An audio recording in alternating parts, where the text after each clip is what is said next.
This is Scott Alexander, and I'm doing a voiceover here, which is an essay explaining Chapter 8 of Volume 2 of Maimonides' Guide of the Perplexed. It's from my book, which is called The Guide, an explanatory commentary on each chapter of Maimonides' Guide of the Perplexed by Scott Michael Alexander. I should say, before I get going here, that I do have a way of footnoting my ideas. I put my notes in smaller type, 9-point type, usually in parentheses. That does not read well on a voiceover. I'm just going to make glancing references to those notes. They do need to be there for both legal reasons and to show that I actually have a reason for saying the things I'm saying. I expect that you will look at the written version of this chapter essay and read the notes there. As I come to them, I will indicate just briefly what's in each one of them. The chapter 8 from Volume 2 of Maimonides' Guide of the Perplexed, the Moreh Nevuchim, I've titled Maimonides Rejects the Music of the Spheres. And I begin with an overview. Before the great paradigm shift of the 16th century's Copernican Revolution from a geocentric cosmos of surrounding spheres to a heliocentric system of planets, there was a prior cosmological revolution from ancient pre-Aristotelian views. Maimonides addressed this ancient paradigm shift, specifically in the context of the biblical and Pythagorean portrayals of the heavens, by focusing on one particular problem which unlocked the constellation of issues that confront religion in its eternal duet with science, the problem of the so-called music of the spheres. My next section is entitled Opinion versus Knowledge. I start with a quote from the chapter. In Pinnis's translation, the reference is there. One of the ancient opinions that were widespread among the philosophers and the general run of people consists in the belief that the motion of the spheres produces very fearful and mighty sounds. I write, it is a conceit of the philosophers that the task of philosophy is the replacement of opinion about the nature of things with the knowledge of those things. That is an idea taken from Leo Strauss, What is Political Philosophy? See my note. Maimonides similarly contrasted the opinion of the crowd with true knowledge concerning the things of religion. Maimonides had expressed this in Arabic terminology as the problem of taqlid, pardon my Arabic pronunciation, the uncritical adoption of traditional opinion in religion. It meant the acceptance of doctrinal authority without questioning its scriptural basis or rationale. See my chapter essay on Guide 133. Taqlid could also mean that those who had not studied these fundamental roots must follow the guidance of those who had. Taqlid demanded literalism, bila kaifa, without asking how, especially regarding Quranic anthropomorphism. Something like this occurred even among rabbis who were criticized by Rabbi Bachya ibn Pakuda, writing around 1040 of the Common Era, writing in Arabic well before Maimonides' time. Quote, I asked one of those who are thought to be Torah scholars some of the questions on the science of the inner life, and he answered me that relying on tradition can substitute for independent thought in all these matters. My comment, this suggests some rabbinic acceptance of taqlid in its strongest version. Rabbi Bachya rejected this. My answer to him was that this is acceptable only in the case of children and uneducated men, chasrei hada'at, limited intellect, who, because of limited perception and comprehension, cannot reason on their own. But whoever has the intellectual capacity to verify what he receives from tradition, and yet is prevented from doing so by his own laziness or because he takes lightly God's commandments and Torah, he will be punished for this and held accountable for negligence. This is from Duties of the Heart, Chovot HaLevovot, translation by Daniel Haberman from Feldheim, and I give the reference material for that in my note. What is striking about Maimonides' opening paragraph in our chapter, Guide of the Perplexed, Chapter 8, Volume 2, is that he pointedly includes the philosophers with the uncritical herd who accepted the, quote, ancient opinion that the motion of the spheres produces very fearful and mighty sounds. By this remark, he registered the persistent belief among Gentile scholars down to Johannes Kepler in the Renaissance that planetary motion produces loud sounds. The Pythagoreans among them believed that those sounds were harmonious. But why should we hear anything? Just as arrows shot on earth make a whizzing sound, we should also hear the sound of the spinning planets. Maimonides wrote, they observed how little objects produced by rapid motion a loud, shrilling, and terrifying noise, and concluded that this must, to a far greater degree, be the case with the bodies of the sun, the moon, and the stars, considering their greatness and their velocity. I now have a note in which I suggest that Maimonides' account here is following Aristotle's account in On the Heavens. I give the reference. I give some references also for my claim that Maimonides similarly contrasts opinion with knowledge. Regarding the harmony of the Pythagoreans, I put in etymological information about the word harmony and where it comes from. Also, regarding opinions, I put in etymological information regarding the term opinions and what Maimonides means by the term. My next section is called The Music of the Pythagoreans. The music that the Pythagoreans believed, the reason that the Pythagoreans believed that these loud noises were musical was that they connected the mathematical proportions between the orbits of the planetary bodies to the pitches of musical notes, which, they explained, were in inverse proportion to the length of the string producing them. I have here, speaking of the length of the string, a plate by Robert Flood from 1617 from a book, part of the title is De Metaphysico Macrocosmos Ortu, in which he has a string being tightened by the hand of God, which indicates the various notes, the various spheres in our universe, and how they relate to each other. As a nice and artistic illustration of the concept I'm trying to explain, the Pythagoreans' Musica Universalis. The Pythagoreans' Musica Universalis express the universal proportionality of planets, sounds, geometric shapes, and numbers in the macrocosm of our universe and the microcosm of our own world. The Pythagorean opinion was not without problems. Why can't we hear these sounds? The Pythagoreans felt called upon to produce an answer, even to the point of manufacturing excuses, and I quote Rabbi Evan Shmuel's contemporary commentary, where he uses the phrase terutzim min hamuchan, which essentially means they manufactured excuses. Maimonides noted this, quote, they also explain why these mighty and tremendous sounds are not heard by us. They had two lines of argument.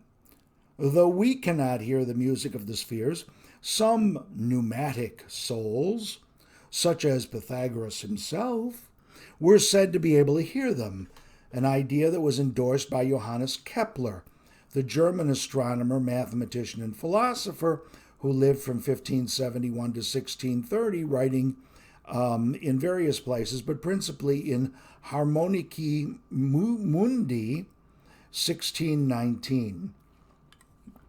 Kepler argued that although this music was not audible, it could be appreciated by those who had reached higher consciousness.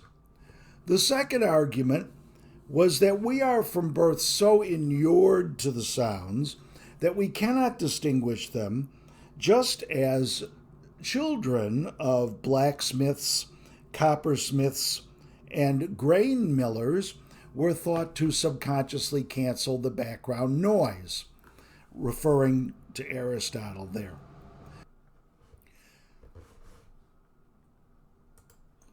The opinion of the crowds and the philosophers about the loud and terrifying sounds of the heavenly bodies was reflected in the thought of the rabbis of the Talmud and Midrash. The rabbis did not, however, embrace the Pythagoreans' ascription of musical qualities to these cacophonies, kikua, in Rabbi Ibn Tibbon's onomatopoetic translation. Maimonides comments, this belief in the loud sounds of the planets is also widespread in our nation. Thus, our sages describe the greatness of sound produced by the sun in the daily circuit in its orbit. He had in mind the Talmud, Yoma 20b, which has this passage. Rabbi Levi, who was a third-generation Amora who lived from 290 to about 320 of the Common Era, said, "Why is a person's voice not heard during the day in the same manner that it is during the night? It's due to the fact that the sound of the sphere of the sun, the Galgal Chama, traversing the sky, generates noise like the noise generated by a carpenter sawing cedars, and that noise drowns out other sounds. Were it not for the sound of the sphere of the sun, the sound of the bustle of the crowds of Rome would be heard throughout the world, and were it not for the sound of the bustle of the crowds of Rome, the sound of the sun's sphere would be heard throughout the world." And the sages taught, three sounds travel from the end of the world to its other end: the sound of the sphere of the sun, the sound of the bustle of the crowds of Rome, and the sound of the soul at the moment that it leaves the body, which should be audible throughout the world. This is from Rabbi Adin Steinsaltz's translation. I have the information on that in my note. The parallel text in Midrash Bereshit Rabbah is chapter 6, verse 7, part 7. And I do note that, in my note, that Rabbi Levi used the vocabulary of spheres, the Galgalim, inappositely, for he plainly meant that this, quote, sphere was a firmament in or around which the sun moves. See below where I explain all this, and also Mishneh Torah, Yisodeh 3:1, where Maimonides collapsed the distinction. My next section reads, Aristotle rejects the music, and there's a plate showing the Aristotelian system there. You should see it. These theories of sounds of heavenly bodies, both of the rabbis and of the Pythagoreans, were rejected by Aristotle as well as Maimonides. An underlying cosmological dispute was behind their argument. Maimonides explained, quote, "You shouldn't find it blameworthy that the opinion of Aristotle disagrees with that of the sages, may their memory be blessed, as to this point. For this opinion, I mean to say the one according to which the heavenly bodies produce sounds is consequent upon their belief in a fixed sphere and in stars that return." That's from the Pinnis translation, which does note its source in Pesachim 94b, where Rabbi Yehuda HaNasi held that the stars rotate independently of any sphere, which was rejected by his successor several generations later, Rabbi Acher Bar Yaakov. Aristotle argued that we don't hear the sounds because there are no sounds. The planets could not produce sound since they do not move. They are fixed to their respective spheres. Since the spheres surround and move with each other, they do not generate the mutual friction that produces sound. The fact of heavenly silence was itself proof for his paradigm of a universe of rotating concentric crystalline spheres. He wrote, this is a long quote, "It is clear that the theory that the movement of the stars produces a harmony, i.e., that the sounds they make are concordant, in spite of the grace and originality with which it has been stated, is nevertheless untrue. But as we said before, melodious and poetical as the theory is, it cannot be a true account of the facts. There's not only the absurdity of our hearing nothing, the ground of which they try to remove, but also the fact that no effect other than sensitive is produced upon us. Excessive noise, as we know, shatter the solid bodies even of inanimate things. The noise of thunder, for instance, splits rocks and the strongest of bodies. But if the moving bodies are so great, and the sound which penetrates to us is proportionate to their size, that sound must reach us in an intensity many times that of thunder, and the force of its action must be immense. Indeed, the reason why we do not hear and also show in our bodies the effects of violent force is easily given. It is that there is no noise. But not only is the explanation evident, it is also a corroboration of the truth of the views which we have advanced. Bodies, which are themselves in motion, produce noise and friction, but those which are attached or fixed to a moving body, as the parts to a ship, can no more create noise than a ship on a river moving with the stream. But sound is only caused when a moving body is enclosed in an unmoved body, and cannot be caused by one enclosed in and continuous with a moving body which creates no friction. Since, therefore, this effect is evidently not produced, since there is no noise, it follows that none of them can move with the motion either of animate nature or of constraint, that is to say, of forced motion. It is as though nature had foreseen the result, that if their movement were other than it is, nothing on this earth could maintain its character, since everything would be shattered. That the stars are attached to their moving sphere and are not self-moved has now been explained. In my note, I give the reference to Aristotle for this, and I also direct your attention to compare this to Plato's myth of air in the Republic 617c through 617d, which has the same idea in sort of the same idea of the music of the spheres in a metaphorical package. Maimonides, the next section is called The Rabbis Concede to Aristotle. Maimonides wrote that you should not find it blameworthy, Moser be'enecha, that the opinion of Aristotle disagrees with that of the rabbinic sages. This is strong language. Rabbi Evan Shmuel explained, it should not be strange to you, tamua be'enecha, that precisely on this point Aristotle's opinion differs from that of the rabbis, inasmuch as in all other details concerning the spheres, his opinion agreed with their opinion.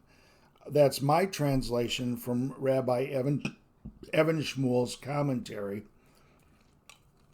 and I give the references. But Rabbi Evan Shmuel strayed beyond the text. He meant by his note to call attention to prior chapters in Volume 2 of the guide, especially the introduction to Volume 2, read together with Chapters 2, Chapter 4, Chapter 5, all in Volume 2, as support for his contention that in all other details concerning the spheres, Aristotle's opinion agreed with the rabbi's opinion. In those chapters, however, the most that Maimonides tried to show was that the Aristotelian theory of a geocentric universe surrounded by concentric living and intelligent spheres was consistent with views expressed in the Talmud and Midrash. Nonetheless, why, on the specific issue of the music of the spheres, did they so radically disagree?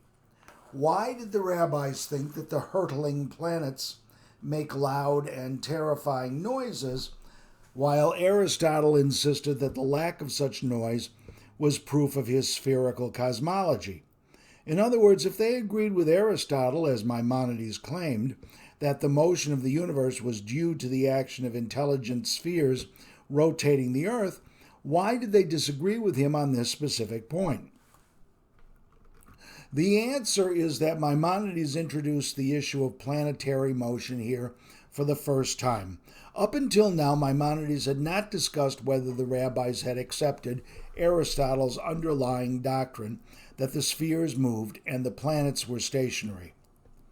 I now have a note in which I give references in support of my claim that no prior direct discussion of planetary motion occurs in the guide before we get to Chapter 8 of Volume 2. My next subsection on ancient rabbinic cosmology features two plates, two ancient, very artistic plates, one of which is meant to show the firmament and the biblical idea of the skies from 1475, and then it's followed with another plate, a more technical description of the Jewish view, the Hebrew conception of the universe, from an older document prepared in 1913. I write, the rabbis had a different system. In the language of the Torah and of the rabbis, the heavens were a firmament. This firmament was firm, that is to say, it was fixed, and the planets, including the sun, moved independently in and around those heavens. The firmament was described as a dome, a kippah, and not a sphere. To quote from one of my sources, see note below, Moshe Simon Shoshan, their cosmos was therefore hemispherical, not spherical. Even when the rabbis began to call the dome a sphere, they still regarded it, at least for a while, as a fixed firmament. Maimonides explained the rabbis' view. For this opinion, I mean to say the one according to which the heavenly bodies produce sounds, is consequent upon the belief in a fixed sphere and in stars that return, in other words, in stars that rotate. This fixed sphere was the firmament. The rabbis and the Pythagorean philosophers believed both that the planetary bodies must make loud noises due to the friction produced by their size and speed within or around the fixed sphere/dome. This was due to their shared doctrinal commitment to the idea that the planets are self-moving. What happened next was noteworthy. The rabbis convert to the view of the Aristotelian astronomers in the Talmud Pesachim 94b. Maimonides described what happened. The theory of the music of the spheres is connected with the theory of the motion of the stars in a fixed sphere, and our sages have, in this astronomical question, abandoned their own theory in favor of the theory of others, that is, the Aristotelians, that the spheres rotate and the stars are fixed. Thus, it is distinctly stated, quote, the wise men of other nations have defeated the wise men of Israel. It is quite right that our sages have abandoned their own theory. Maimonides attributed this concession to the rabbis' intellectual integrity. They recognized that in matters of science, proof reigns supreme over traditional opinion. This is correct. For everyone who, Maimonides writes, this is correct. For everyone who argues in speculative matters, hadvarim ha'iyunim, does this according to the conclusions to which he was led by his speculation. Hence the conclusion whose demonstration, i.e. proof, is correct, is to be believed, shenit kayama. I next have a long footnote in which I justify the use of the terms by Maimonides, speculative matters and proof. I also explain the term belief, which is essentially the Arabic itikad, and what that itikad is. I then discuss the etymological background of the term firmament, quoting from a couple of sources. one of them by Rabbi Natan Slifkin, which I will have occasion to refer to, and also Moshe Simon Shoshan's paper. You can see those references in that footnote. I also refer to Kuhn's Copernican Revolution, which is very important for the chapter. I also note in that long note that this passage that Maimonides quotes from Talmud Pesachim 94b, that the wise men of other nations have defeated the wise men of Israel, does not reflect our current readings in our current Talmuds, and I have a note on the history of the debate over Maimonides' use of that phrase. Finally, in this long note, I explain the actual cosmological debate on page 94b, and I'll go through this briefly. Rabbi Yehuda Hanassi, the author of the Mishnah, Rebbe, had argued in Pesachim 94b that the failure to find the constellation Ursa Major in the southern hemisphere or Scorpio in the northern hemisphere showed that they move independently in their respective spheres. Like Homer said, Ursa Major ever circles where it is and never bathes in ocean waves. His argument was that since the general motion of the heavens as we look at it, it moves in the night sky along the ecliptic, inclined across the equator at a 23-degree angle, it follows that if those stars in the constellation Ursa Major or Scorpio were affixed to such a moving sphere, they should have been seen they should have been seen outside their usual hemisphere, but they are not. And this supported the rabbinic hypothesis of a fixed heavenly dome with moving planets that move independently. However, Rabbi Acha Bar Yaakov rejected this idea and claimed that these constellations were moving on small spheres like epicycle spheres, always in position with respect to the equator, apparently vindicating the moving sphere hypothesis of the Gentile philosophers. They also argued on that page where the sun went at night, and at the end of that discussion, Rabbi Yehuda Hanassi, representing the rabbis, conceded that the Hellenic sphere hypothesis was more accurate than the model of the sun moving independently around or through a fixed dome. Slifkin's article, referred to previously, surveys the plethora of rabbinic opinions generated by these twin debates down to the 18th century, culminating with the Vilna Gaon, who lived from 1720 to 1797. My next section reads, "Who was right and why?" Give me a second here. What came of this theoretical blow-up? Who was right about the sounds of the spheres? Aristotle was right for the wrong reasons, and the original opinion of the Tannaitic rabbis was wrong for the right reasons.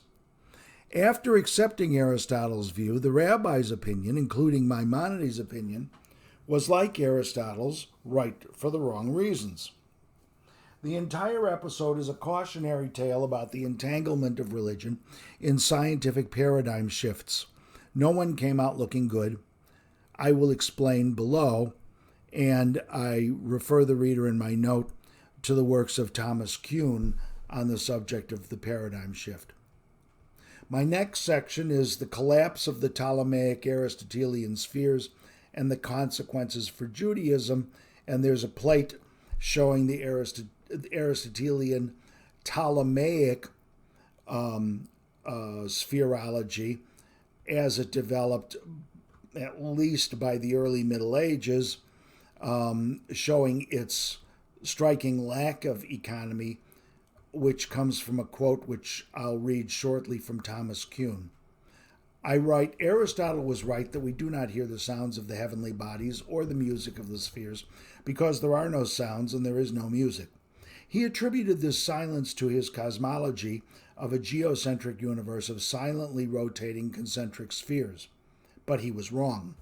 Since the 16th century, we have known that there are no such spheres, and this fact has been confirmed through extensive astronomical observation and our own travels in outer space.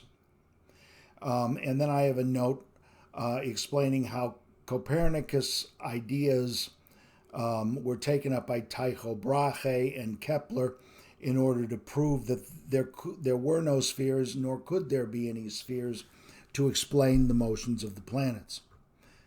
Thomas Kuhn eloquently explained why these ideas were held for so long, and I have a long quote from him. The Copernican Revolution was an incredibly long time coming. It was an incredibly long time coming.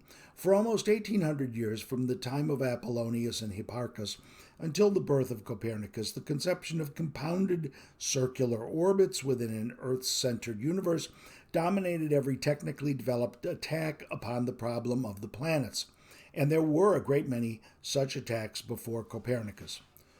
Despite its slight but recognized inaccuracy and its striking lack of economy, the developed Ptolemaic system had an immense lifespan, and the longevity of this magnificent but clearly imperfect system poses a pair of closely related puzzles.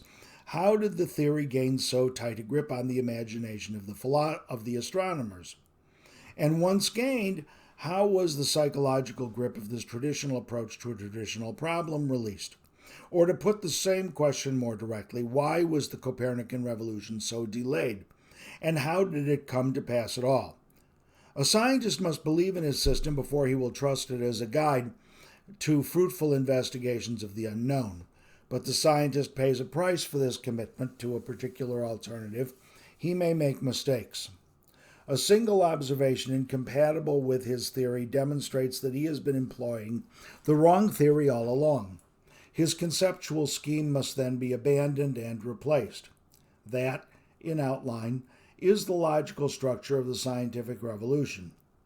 Nonetheless, as we have already begun to discover, observation is never absolutely incompatible with the conceptual scheme. Thus, the emphasis on logical incompatibility disguises an essential problem. How can a conceptual scheme that one generation admiringly describes as subtle, flexible, and complex become for a later generation merely obscure, ambiguous, and cumbersome? A conviction of this sort is difficult to break, particularly once it has been embodied in the practice of a whole generation of astronomers who transmit it to their successors through their teaching and writing. This is the bandwagon effect in the realm of scientific ideas. The geocentric spheres provided a fruitful guide to the solution of problems outside as well as inside astronomy. By the end of the 4th century, before the Common Era, it had been applied by the Greeks not only to the problem of the planets, but also to terrestrial problems like the fall of a leaf and the flight of an arrow, and to spiritual problems like the relation of man to his gods. The astronomer could no longer upset this universe without overturning physics and religion as well. This long quote is from the Copernican Revolution, pages 74 through 77. Parts of it have been cut by me. And so when Rabbi Acha Bar Yaakov, a third-generation Amora, who lived around 290 to 320 of the Common Era, used the spherical paradigm to defeat the wise men of Israel in Maimonides' version of Pesachim 94b, and when Rabbi Yehuda Hanasi conceded the point, they committed the wise men of Israel to a paradigm that had no basis in fact. And similarly, Maimonides confirmed this now entrenched error in Jewish thought. His case was by no means unusual. The rabbis took an interest in astronomy since it was needed for calendrical computation, especially the need to determine the new moon, and they wanted to remain up to date in astronomy. Rabbi Gamliel, 1st century Common Era, owned some sort of telescope, according to a Reuven 43b. Ptolemy's Almagest, written in the 2nd century of the Common Era, was a massive work of Hellenic astronomy which prevailed over Western astronomy for 1400 years, and Jews were crucial to the translation project that popularized Ptolemaic cosmology in the Middle Ages.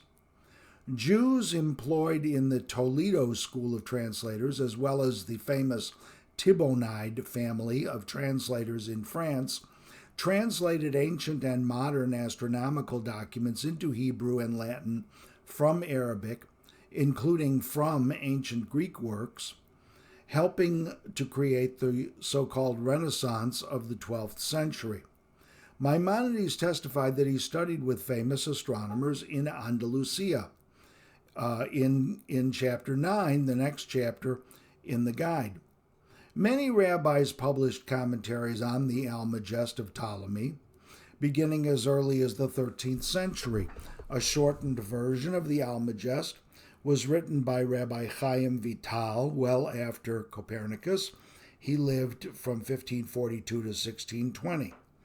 Jews also compiled astronomical tables based on the Hellenic paradigm, some of which Maimonides relied on, as did Rabbi Yehuda Halevi in the 12th century and Rabbi Avraham ibn Ezra, who lived from 1092 to 1167. The Ralbag, Rabbi Levi ben Gershom, who lived from 1288 to 1344, compiled astronomical tables based on ancient sources, but still within the spherical paradigm. He was the first to write a description of the Jacob's staff, a predecessor of the sextant, which itself was, the Jacob's staff was invented by Yaakov ben Makir, who was a Tibonide. Rabbi Yom Tov Lipman Heller, the Tosfos Yom Tov, who lived 1579 to 1654, argued that every Jew from youth had a duty to study astronomy. Here's a quote from David Fishman's essay, which I give a reference to, Rabbi Moshe Isserlis and the Study of Science Among Polish Rabbis. He wrote, quote, "A dozen Hebrew works on astronomy were composed in Poland between 1550 and 1648. We can well imagine the catastrophic effect of the Copernican Revolution on these layers of Jewish thought, especially as we can identify major Maimonideans and other rabbinic figures who opposed it even after Copernicus.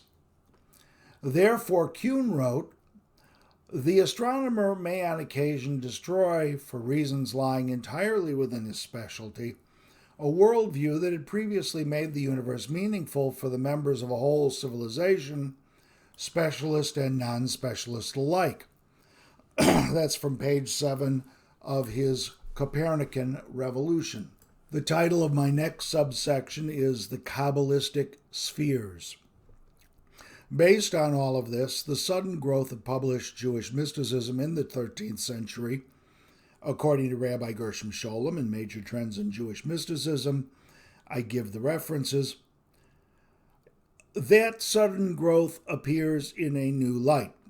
Far from a retreat into obscurantism, Kabbalah saved Jewish thought from its over-identification with the going scientific model. Just observe the linguistic change in this era, where the word for spheres, sphirot, loses identification with astronomy and becomes the stages of the manifestation of divine thought. Professor J.H. Chayes in Spheres, Sphirot, and the Imaginal Astronomical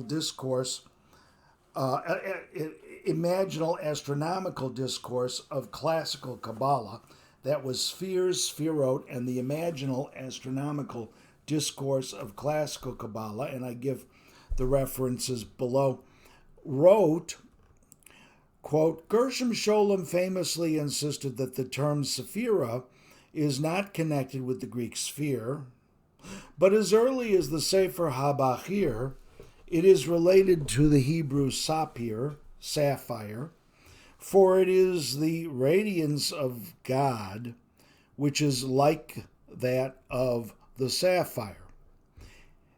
Quoting from Sefer HaBachir.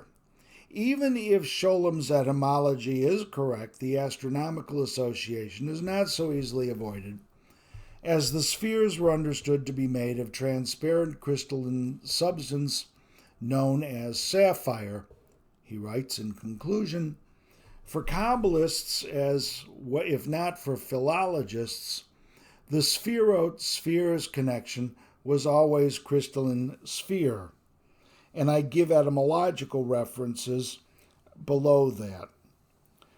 There's a plate here from 1888, a table of the Sephiroths, as he calls them, described in circles, which goes through the usual pattern: crown, wisdom, understanding, strength, mercy, beauty, victory, glory, the kingdom. But instead of having them, these titles in Hebrew plastered across a stick figure man, here they're placed on a kind of a sphere, like the Aristotelian sphere table that we had before. Debatable etymology aside, in the Jewish mind, these sephirot displaced the spheres. That helps explain why Judaism survived the great Copernican paradigm shift to a solar-centric, sphere-free universe. The transformation to the Kabbalistic perspective was epitomized in the new orientation of major 13th century Maimonideans. Rabbi Avraham Abulafia, who lived from 1240 to after 1292, deemed himself a disciple and promoter of Maimonidean thought. His ecstatic Kabbalah was, in his mind, the working out of the implications of Maimonides' thought. Similarly, Rabbi Moshe de Leon, who lived about 1240 to 1305, a close reader of the Guide, who published the Zohar, became, by contrast, a theosophic Kabbalist. See Gershom Sholem book Kabbalah under the titles De Leon and Abulafia. While we do not know what level of discomfort any of these figures felt with the paradigm of the spheres at this stage of its history, we do know that already in Maimonides' Guide we start to see in Jewish thought criticism of core aspects of that cosmology. See especially Guide, Volume 2, Chapter 24. My next section is titled, Why No Music? Aristotle and his many followers were wrong to make the celestial spheres a vindication for their doctrine of the spheres. But even so, since we now know that the planets move as planets, why don't we hear their heavenly music? Aristotle was right to attribute production of noise to friction. He wrote, quote, sound is caused when a moving body is enclosed in an unmoved body and cannot be caused by one enclosed in and continuous with a moving body which creates no friction. Aristotle referred here to his doctrine of partial motion, which Maimonides summarized in his Proposition 4 from the introduction to Volume 2 of the Guide. Quote, partial motion is like a nail in a boat. The nail moves with the boat. When the whole moves, every part moves. End of quote. Thus, since the stars are fixed in the Aristotelian stellar sphere, their movement is only partial motion, as they are borne silently across the sky. In Aristotle's words, bodies which are themselves in motion produce noise and friction, but those which are attached or fixed to a moving body, as the parts to a ship, can no more create noise than a ship on a river moving with the stream. But by the same argument, one might say it would be observed that on a large vessel the motion of mast and poop should make a great noise, and the like might be said of the movement of the vessel itself, carried by the moving ocean. But sound cannot be caused by a body enclosed in and continuous with a moving body and creating no friction. I give the citation to Aristotle's De Coelo in my note. While all this is true, the application of his doctrine of partial motion to the cosmology of the spheres is hopelessly false. All that can be salvaged is the attribution of noise to friction. The reason that we don't hear the planetary bodies whizzing through space, despite their great size and speed, is because space is a nearly frictionless environment. Moreover, even if those motions produced some slight noise, at our great distance from those bodies we could not hear it. The moon is 239,000 miles from the Earth, a staggering number compared to the Earth's diameter, which is only 7,926 miles. No matter how much noise the crowds make in Rome, Beijing, or for that matter in the next town over from you, you would not hear it. That's why Aristotle, Maimonides, and the rabbis who adopted the cosmology of the rotating spheres were right that there was neither celestial cacophony nor music, but were nonetheless wrong to ascribe that silence to the partial motion of the spheres. Why was Rabbi Levi's account of the sun's clamorous journey wrong for the right reasons? The rabbinic explanation that we should hear the sun because of the friction of its moving body was correct. The rabbis could not have known that the environment of space was largely frictionless. Nonetheless, by accepting Aristotle's spherology, they lurched to the wrong explanation. Some 16th century rabbis criticized this turn. The Yasher Mikandia, Rabbi Yosef del Medico, who lived from 1591 to 1655, in his book to which I give the reference, Sefer Elim, was explicit in his critique of the rabbis. Quote, "And by the life of my head, the sages of Israel did not act appropriately when they abandoned their opinion with regard to the sphere being fixed and the constellations revolving, and accepted the opinion of the Gentiles. For in our time, most scholars have disqualified that which they accepted and have adopted that which they negated." Rabbi Dovid Gans, Gans, known as the Tzemach Dovid, who lived from 1541 to 1613, put aside his own opposition to the newly minted Copernican system, testifying that both Tycho Brahe and Johannes Kepler, the two famous astronomers, told him that the rabbis were right in the first place when they rejected the moving spheres in favor of the moving planets and should never have conceded to the Gentiles. And I have a somewhat longer note showing that quotation from Rabbi Gans, and who explained that he remained an adherent of the Ptolemaic system despite studying with Copernicus' successors, Tycho Brahe and Kepler, at their Prague observatory and having been commissioned to do some work for them. Nonetheless, he derided the Copernican system as being essentially Pythagorean, and this is not in my paper. I would say that he had some reason to do that. My next section is the rabbinic commitment to truth. How could the rabbis justify abandoning a cosmological account based on divine inspiration in favor of doctrines of the Hellenic school of astronomy? Maimonides' terse statement at the end of our chapter provides that justification. For everyone who argues in speculative matters does this according to the conclusions to which he was led by his speculation.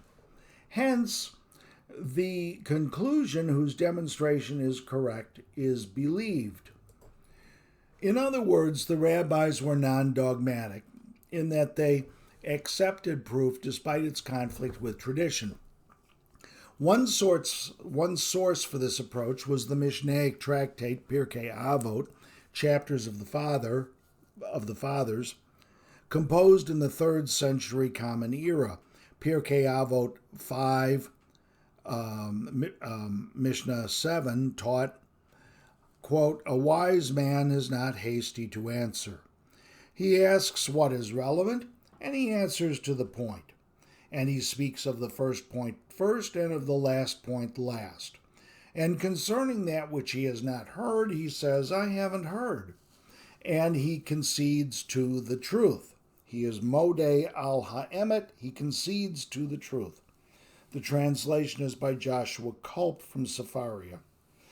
Maimonides wrote a commentary on this tractate where he addressed this teaching, and here's a quote from that.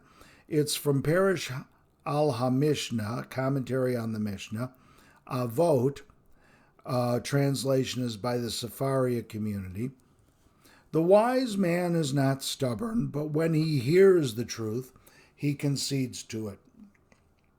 And even about that which he is able to refute, and to disagree with, and to misconstrue, he does not want to do this.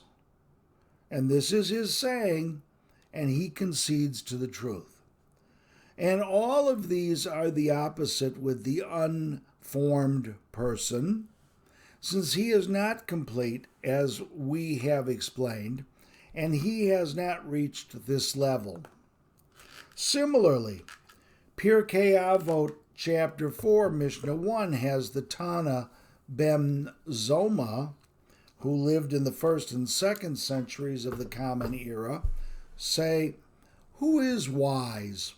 The one who learns from every person, as it is said, from all who taught me have I gained understanding." This is from Psalms 119:99.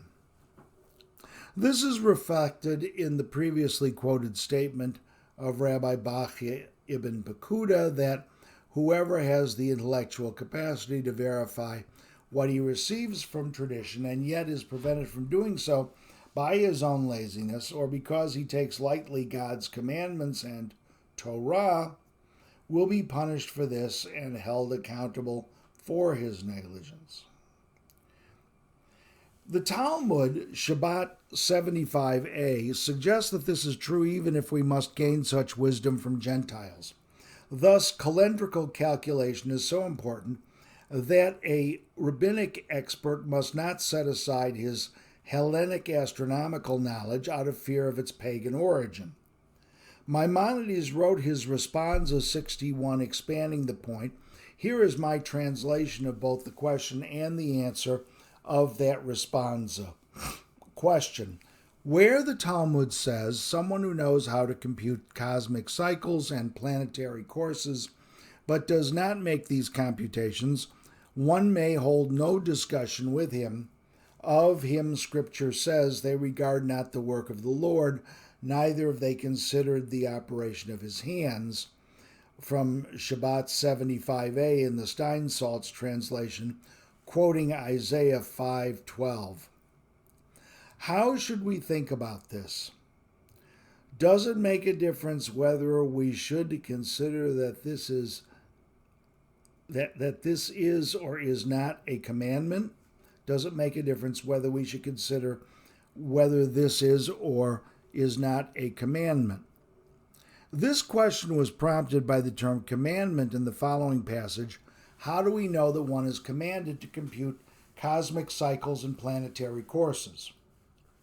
The answer from Rambam reads, when it says someone who knows how to compute cosmic cycles and planetary courses, this would include knowledge of astronomy, intercalation, and mathematics in all of their details. And when it says someone who knows but does not make these computations, it refers to someone who has the ability to do so. These disciplines are keys of wisdom, and the text indicates someone who knows their axioms and does not put them to use to make these computations. The question is, in such a case, what would be the benefit of this knowledge? Already Rabbi Meir in the Baraisa proclaimed, contemplate God's works through which you can recognize he who spoke and the world came to be. Maimonides meant that he was prepared to give the Talmud's limited authorization of Hellenic learning a broad reading. We are to contemplate God's works in earthy nature and the heavenly cosmos. If we fail, we have lost an opportunity to acknowledge divine power. Maimonides also wrote in Guide chapter 76 of volume 1 of the need to seek truth over dogma. Quote, if you wish to go in search of truth, cast aside your passions, your tradition, and your fondness of things you have been accustomed to cherish, if you wish to guard yourself against error. Rabbi Shem Tov provided an expansive interpretation to Maimonides' statement. I give the reference in the text, and this is my translation of Rabbi Shem Tov. Maimonides demanded that you seek truth, abandoning passionate desires, especially desires for those things you considered great when you grew up, for there is nothing so injurious as that to which we have become accustomed. The seeker should not turn to received opinion, for it is easy to accept, requiring no thought. You should have no inclination but to know truth qua truth, inclining neither to passion nor to opinions merely accepted from childhood. This is exactly what Rambam ruled in the Mishneh Torah, Hilchot Kiddush HaChodesh, chapter 17, verse 24, Mishnah 24, and this is from Rabbi Tauger's translation. Quote, the rationales for all these astronomical/calendrical calculations and the reasons why this number is added, why that subtraction is made, and how all these concepts are known and the proofs for each of these principles are the subject of the wisdom of astronomy and geometry, concerning which the Greeks wrote many books. These texts are presently in the hands of the sages. The texts themselves, written by the sages of Israel in the age of the prophets from the tribe of Yisachar, have not been transmitted to us. Nonetheless, since these concepts can be proven in an unshakable manner, leaving no room for question, the identity of the author, be he prophet or Gentile, is of no concern. For a matter whose rationale has been revealed and has proven truthful in an unshakable manner, we do not rely on the personal authority of the individual who made these statements or taught these concepts, but on the proofs he presented and the reasons he made known. My next section, follow the science, ? This translation from the Mishneh Torah above is by Rabbi Eliyahu Tauger, who registered his discomfort with the results of Maimonides' follow the science prescription in his note to this passage. Quote, the context of this commentary is not a proper place for a full discussion of Rambam's perspective on the supposed conflicts between science and the Torah. It must be noted, however, that the statements made here, emphasizing the importance of the empirical evidence of science, should not be interpreted by us indicating that the perspective science adopts at any given time should be accepted in place of the Torah's teachings. End of passage. Maimonides was not insensitive to such concerns. He adopted an arm's-length attitude toward the legacies of Hellenic and Arabic astronomy in Guide chapter 24 in volume 2, which reads, this is a long quote, consider, therefore, how many difficulties arise if we accept the theory which Aristotle expounds in physics.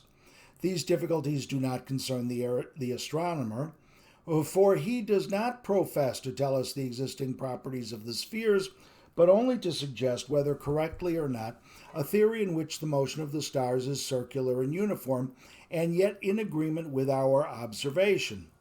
But of the things in the heavens man knows nothing except a few mathematical calculations, and you see how far these go. I say in the word of the poet, the heavens are the Lord's, but the earth he hath given to the sons of man. That's from Psalm 115, verse 16. That is to say, God alone has a perfect and true knowledge of the heavens, their nature, their essence, their form, their motions, and their causes. But he gave man power to know the things which are under the heavens. Here is man's world, here is his home, into which he has been placed, and of which he himself is a portion. This is, in reality, the truth. For the facts which we require in proving the existence of heavenly beings are withheld from us. The heavens are too far from us and too exalted in place and rank. Man's faculties are too deficient to comprehend even the general proof the heavens contain for the existence of him who set them in motion. It is, in fact, ignorance and a kind of madness to weary our minds with finding out things which are beyond our reach, without having the means of approaching them. We must content ourselves with that which is within our reach, and that which cannot be approached by logical inference.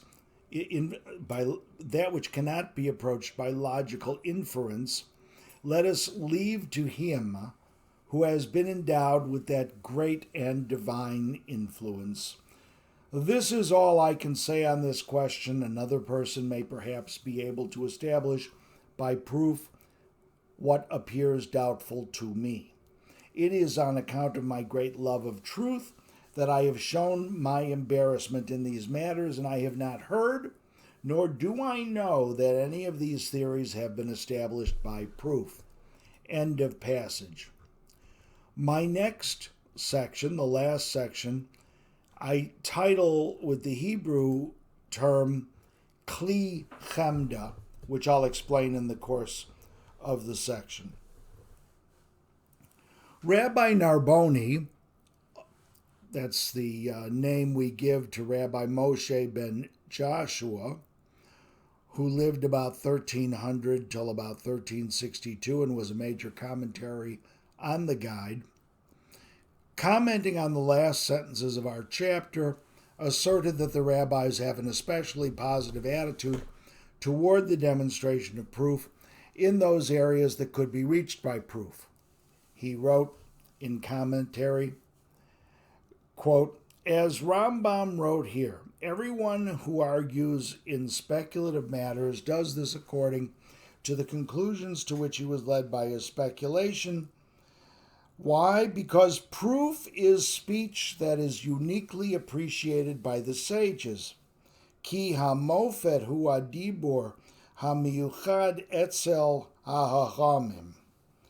My translation from Rabbi Narboni's commentary on page 28a of his commentary, ad loc. Rabbi Shem Tov derived sublime illumination from Rabbi Narboni's statement, expanding it in an unexpected direction. He wrote, the gifts of prophecy are not superior to those of scholarship in the realm of scholarship, because in this regard the scholar is superior to the prophet, as scholars do not find anything useful other than what has been validated by another's proof. You should recognize that this dictum of Maimonides is more precious than any other desirable instrument, Kli Chemda, from which will be clarified many things for those who desire to attain Pardes, that is to say, paradise. My translation.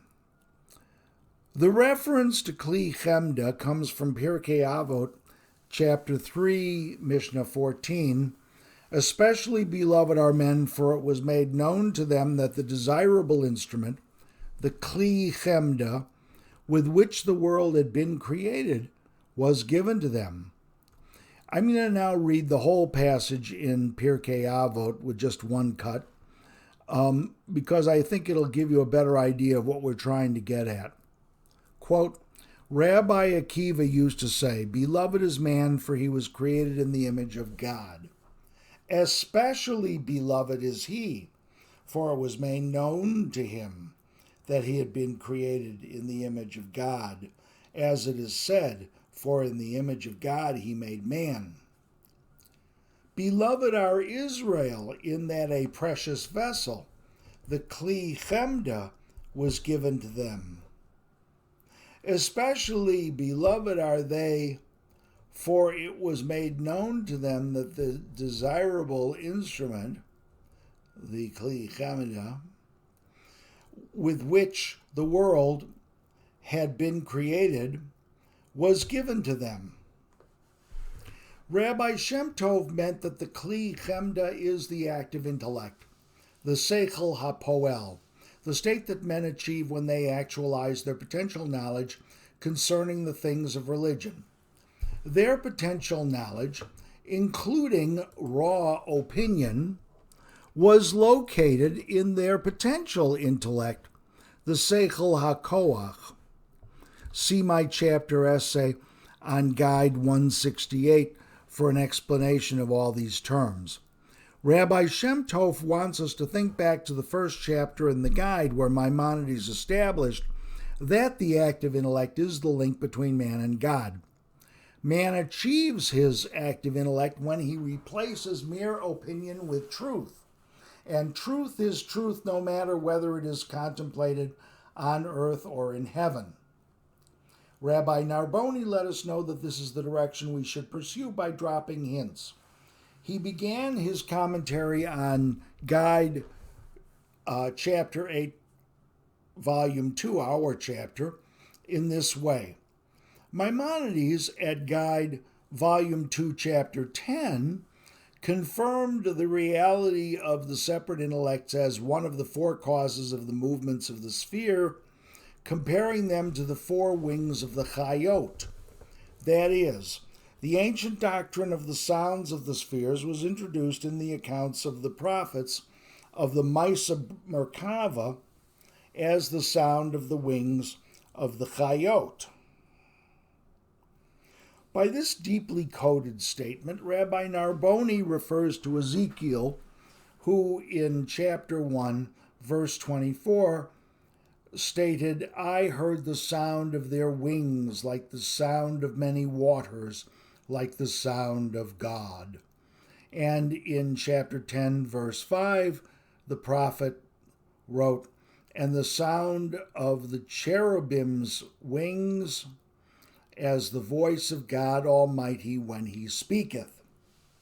He also meant to point us, Narboni meant to point us, to Maimonides' announcement of universal fourness in chapter 10 of volume 2 of the Guide. And I quote from Pinnis's translation, I give the reference. It is likewise possible that the arrangement of the universe should be as follows. The spheres are four. The elements moved by the spheres are four. And the forces proceeding from the spheres into that which exists in general are four, as we have made clear. Similarly, the causes of every motion belonging to the sphere are four. Number one, the shape of the sphere, I mean to say, its sphericity. Number two, its soul. Number three, its intellect through which it has conceptions, as we have explained. And finally, number four, the separate intellect, which is its beloved. Understand this well. By now we should recognize that when Maimonides makes gnomic, that's G-N-O-M-I-C, statements like, quote, understand this well, he points us in the direction of the mystical subjects of Maisa Bereshit and Maisa Merkava, the account of creation and the account of providence, those subjects which the second Mishnah in Hagiga ruled could not be taught openly in public. We should therefore expect that his treatment of such issues would be presented in coded language. Maimonides, in chapter 10 of volume 2 of the guide, explained each of those 4 causes of spherical motion that I mentioned, but we will just look at his explanation of the last one, the separate intellect. The separate intellect, the Seichel HaNivdal of the living spheres, corresponds to our own active intellect. Maimonides wrote, there must indubitably be something inciting to motion, namely, a conceiving and a desire for that which has been conceived, as we have mentioned. This can only come about through an intellect. Thus, there must indubitably be a certain being of which a conception is made and for which there is desire, as we have explained. There must be some cause for the motion of the spheres, and as it does not consist in the fear of that which is injurious or the desire of that which is profitable, because injury and profit do not concern the spheres, it must be found in the notion which the spheres form of a certain being, and in the desire, the erotic desire, to approach that being, the eros. This formation of a notion demands, in the first place, that the spheres possess intellect. It demands further that something exists which corresponds to that notion of the desired being, and which the spheres desire to approach. End of passage. In other words, the love that the sphere has for its separate intellect and that the separate intellect has for God impels its sphere's motion of rotation. For Rabbi Narboni, the sound of the 4 wings was the prophet Ezekiel's symbolic key to the 4 causes of heavenly motion, in particular to the motion impelled by the erotic attraction of the separate intellect to the divine intellect, producing an angelic sound sensed by the divinely inspired. When the rabbis accepted the doctrine of the living spheres, they grasped the kli chemda, that is to say, the eros of the sphere's separate intellect toward God, the erotic drive of the spheres toward God in the macrocosm, toward which our active intellect's yearning corresponds in the microcosm. See regarding macrocosm and microcosm my chapter essay on chapter 72 of volume 1. And I conclude the essay with this short paragraph. It is in Jewish mysticism, in the Sephirotic doctrines of the Kabbalah, that Judaism was able to maintain its orientation to the motion of that intellectual eros without sacrificing it on the altar of the doctrine of corporeal spheres, the scientific philosophical idolatry of the ancient world. Thank you very much for listening. I would say that all this material is copyright by me, copyright 2023 and 2024, Scott Michael Alexander, no copying or use permitted without express written permission of the author. You may contact me with comments, questions, or criticism at scottmalexander@rcn.com. I give that also at the end of the printed version